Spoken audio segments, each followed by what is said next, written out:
Deflation. Is the United States headed for a Great Depression 2.0? This is part 2 of the series, so we're going to start right off with step number 2, the Fisher equation, and a huge warning to anyone who has money in a 401k, an IRA with a robo-advisor, a financial advisor, or if you just have money in the stock market. I'm going to reveal some shocking insights and intel you cannot afford to miss. So let's dive right in. First, we're going to define what the Fisher equation is. To do that, let's go right to the internet and Investopedia.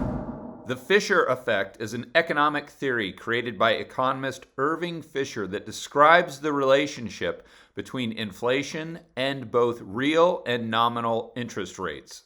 The Fisher effect states the real interest rates equal the nominal interest rates minus the expected inflation rate. Therefore, real interest rates fall as inflation increases unless nominal rates increase at the same rate as inflation.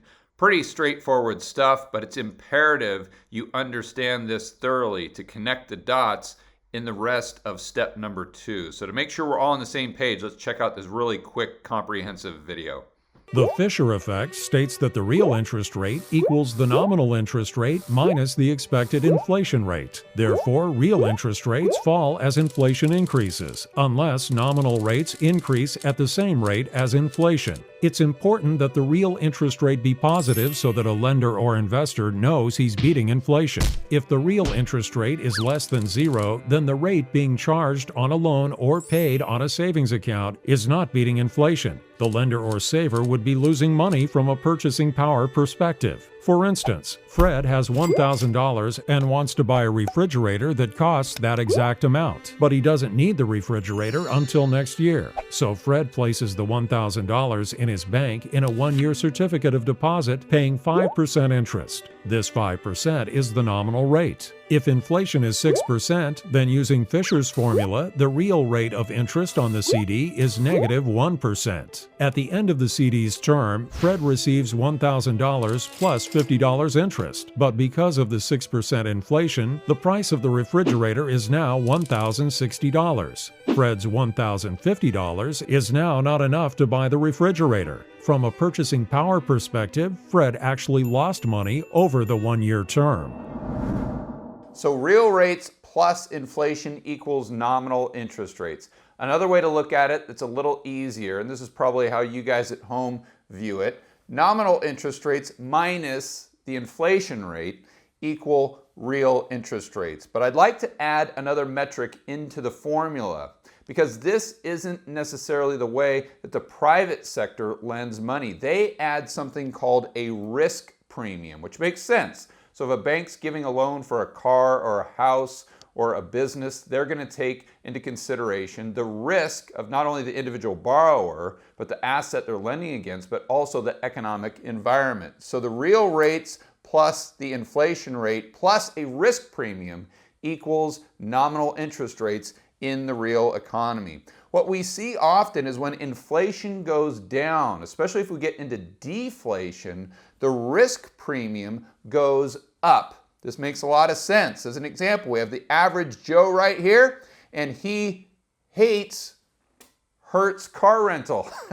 Obviously, he's got a sign that says Hertz sucks, and he thinks they should have gone into Chapter 7 bankruptcy, not just Chapter 11. So he goes to his good buddy, Banker Bob. He's known him since 3rd grade. They played high school football together. He says, "Bob, I want to start my own car rental business to revolutionize the industry." Banker Bob says, well, you can see what he says. We'll keep it kid-friendly right now.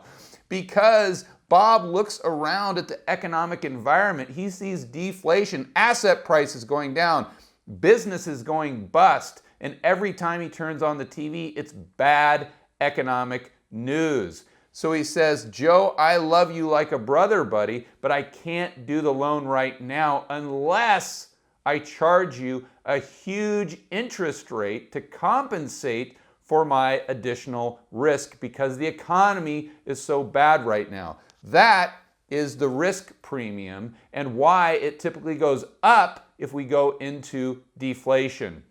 And let's keep in mind the commercial banking system is usually responsible for creating the majority of M2 money supply. So if there are fewer loans that are being created, the money supply could be contracting or at very least not growing at the same pace. And you may be saying to yourself, yeah, George, I get what you're saying, but if I look at a chart of M2 money supply right now, it's going through the roof. So I shouldn't be worrying about deflation at all.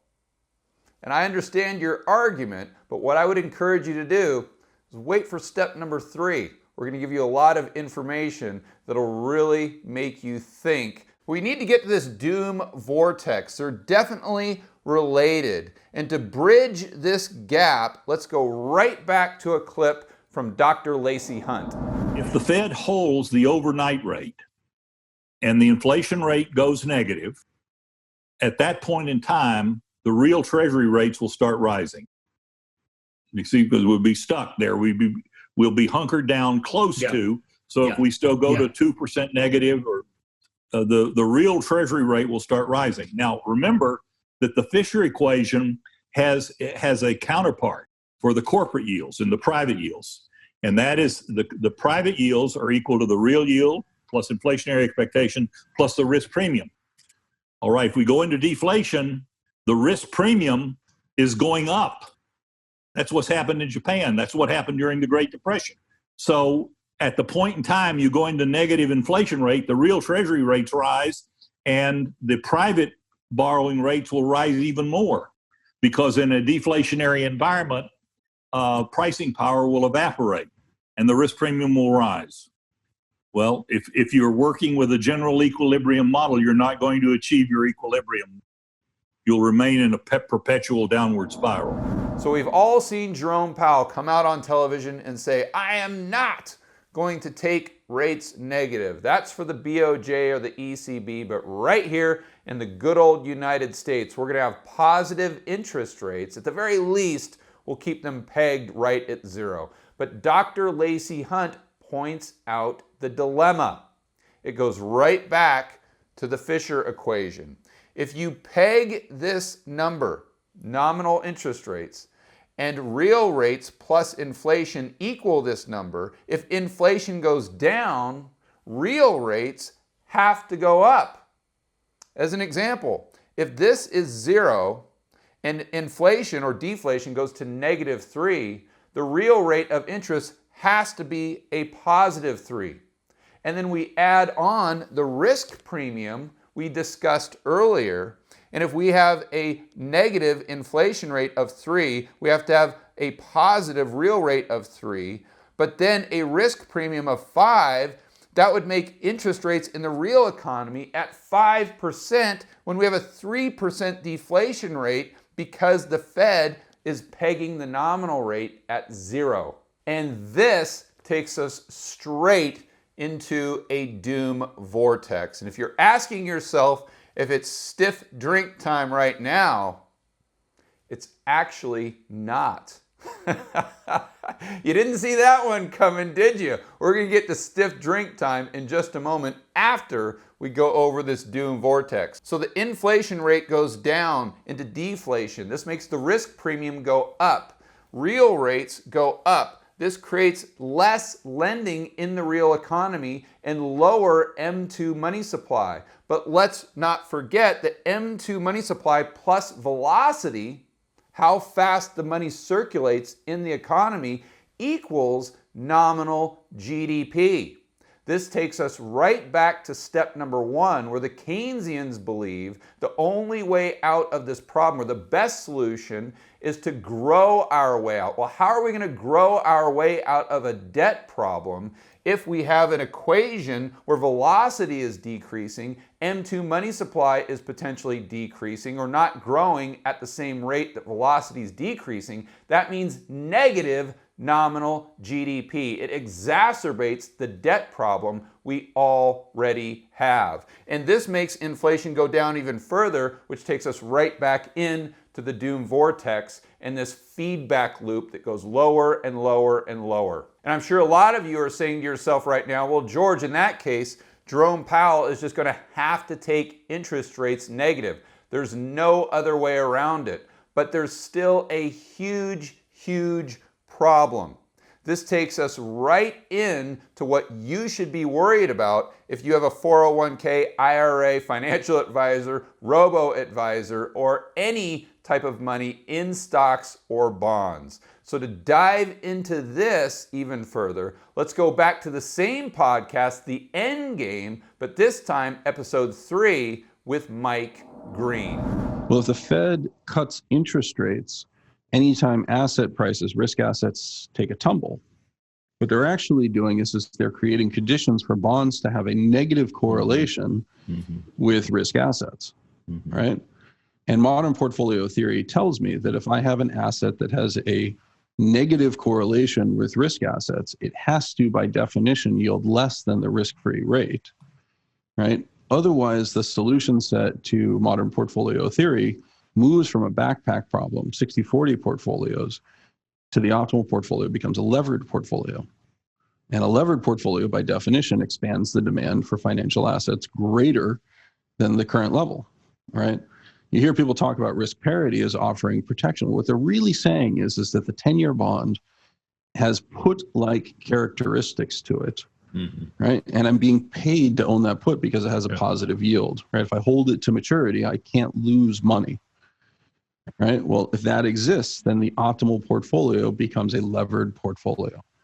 Now, where does that end? It ends when that asset no longer offers a positive yield, right? So it doesn't matter what's happening to bunds. It doesn't matter what's happening to JGBs. The minute 10-year bonds in the United States offer a negative yield or are at zero, right, then you cease to actually have that positive carry put, and those portfolios have to collapse. Now, I don't know if that's the end game, but I think that's the end game. If Mike Green is correct, the Fed has painted themselves into a corner and there's no way out. If they keep rates pegged at zero, the entire economy implodes in on itself. The whole house of cards comes crashing down in a deflationary bust. If they allow interest rates to go negative, then almost every American's portfolio blows up. This, according to Mike Green, could actually be the end game. And now it's definitely stiff drink time. Step number 3, the Federal Reserve Act. This is the key to answering the question, is the United States headed for a Great Depression 2.0? You always hear people talking about this document, but you never see it. Let's change that right now. Let's go to the source. Editor, pull up the Federal Reserve Act. Here it is in all of its glory. We'll try to put a link in the description of this video. We go straight to page 17, section 14, where it talks about open market operation. This is what the Fed is allowed to do. Any reserve bank may, under rules and regulation prescribed by the Federal Reserve Board, purchase and sell in the open market, at home or abroad, either from or to domestic or foreign banks, firms, corporations, or individuals. Okay, great. So they can buy and sell to whomever. But what can they buy and sell? Let's go to section B. They're allowed to buy and sell at home or abroad bonds and notes of the United States. That's it, nothing more. I'd also like to point out that these bonds or notes can't exceed 6 months. So I assume this is the original Federal Reserve Act. It's been amended because obviously they're buying the long end of the yield curve. They're buying treasuries in addition to treasury bills. It further reads, and I think this is really interesting, issued in anticipation of the collection of taxes or in anticipation of the receipt of assured revenues by any state. So how much of the debt on the Fed's balance sheet does the federal government actually believe they'll pay back with taxes and not a default through inflation? So basically, the Fed is only allowed to buy government debt, and there's a big reason for this. If the Fed is just buying debt from a primary dealer bank, the only thing it's doing is creating additional liabilities for itself, additional bank reserves. So it prints up funny money, puts it into the reserve account of XYZ primary dealer bank, and then the government debt goes onto the Fed's balance sheet. But it's just creating liabilities for itself. That's it. Nothing more. And it's really important you understand that. I've gone over it in a few videos over the past few weeks. So if you haven't checked out those videos, make sure you do. We'll try to put links in the description below. But the reason the Federal Reserve Act reads the way it does is to restrict the Fed to doing this only, nothing more. Because if it starts spending money into the economy, in other words, if it goes from creating bank reserves to actually creating additional M2 money supply, then it's a complete game changer. It gives the government and the Fed complete control over the M2 money supply and potentially velocity as well. And the people that designed the Federal Reserve Act, whether they had malicious intent or not, they never intended for the Fed to be able to take these bank reserves or liabilities and turn them into legal tender or currency units that were circulating within the real economy. That's the job of the commercial banking system. They use the reserves as a backstop to create additional loans going to people like the average Joe to start businesses, buy cars, buy houses, and this increases M2 money supply. When Joe pays the loan back, it decreases M2 money supply. The government and the Fed should have nothing to do with this process. It should be completely market driven. But Dr. Hunt points out this is the line in the sand between deflation and hyperinflation. Those are his words, not mine. He believes that if the Fed starts spending money directly into the economy, let's say by sending stimulus checks to average Joe and Jane out there because of the cerveza sickness, what have you, or if they start monetizing a large percentage of the government debt, which they pretty much already are, Dr. Hunt believes that puts us on the path to hyperinflation. Why, you may be asking yourself? Because of something called Gresham's Law. This states that bad money always chases out good money. Let me give you an example of that. Going back to Roman times, or back when they used gold coins, governments that got too heavily indebted would try to make those coins out of different materials, such as copper, nickel, and let's just say they painted them, or usually with silver coins. But then let's say they did it with a gold coin, they painted it gold, something like that, like a Chuck E. Cheese token. No one wants the coins that aren't real gold. Editor, let's go right to the clip of Dr. Lacey Hunt explaining this in his own words.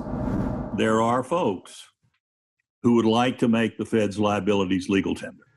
In other words, have the Fed directly pay the bills, make them a medium of exchange.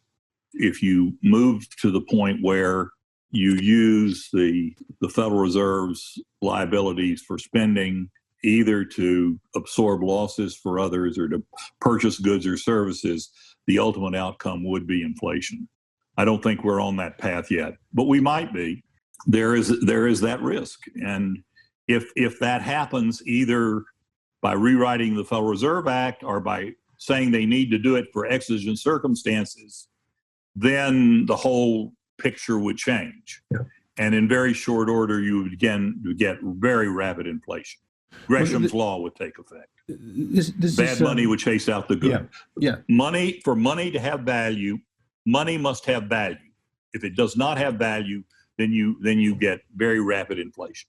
We had three great empires that became extremely over-indebted: Mesopotamian, Roman, and Bourbon. And they basically could not obtain additional loans from moneylenders or what rudimentary banking did exist. And so what did? they issued a worthless metallic coin. Having the Fed's liabilities legal tender would be the same equivalent. Yeah, that would change the whole system. Yeah, it's a great way to put it. So as the government or the Fed creates more of these phony gold coins and gets them circulating in the economy, fewer and fewer real gold coins circulate because average Joes and smart people like you and I would take those gold coins and they'd collect them because they know they have real value. How does this apply to what we're talking about? As the Fed and the government create more M2 money supply, once it dawns on the average Joe and Jane that the value of their fiat currency is plummeting and will continue to go down, they're going to get rid of that fiat currency as fast as they can. There's going to be more of it circulating, and they're going to buy anything that they can that has value, such as commodities, such as gold, such as silver. It's the bad money, the fiat money they're printing out of thin air, chasing out the good money, commodities, gold, and silver, things that actually have intrinsic value. So in this video, I'm going to have you answer the question yourself. Do you believe that the Fed and the government will abide by the Federal Reserve Act moving forward? If so, then you think we're headed for a Great Depression 2.0. Or do you think they're going to completely ignore the Federal Reserve Act and just figure out a way to circumvent the entire system and increase M2 money supply themselves through infrastructure spending, stimulus checks, you name it? If you're in that camp, then you have to believe we're headed towards stagflation, if not hyperinflation. I'll let you be the judge. For more content that'll help you build wealth and thrive in a world of out-of-control central banks and big governments, check out this playlist right here, and I will see you on the next video.